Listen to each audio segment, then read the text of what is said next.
Hello everyone. I'm Mrs. Vijayalakshmi Nagarajan, Vice Principal Academics at SRM Public School, Chennai.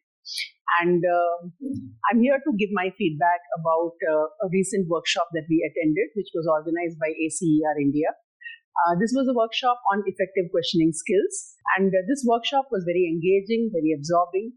And we enjoyed forming lots of questions by seeing pictures, thinking from our own subject perspective.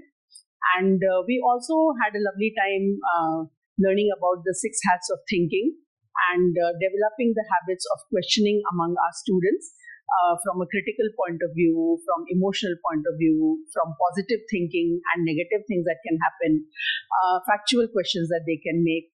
So it was a very interesting session, and it is going to help us in designing our worksheets and making our lessons more informative, more interesting.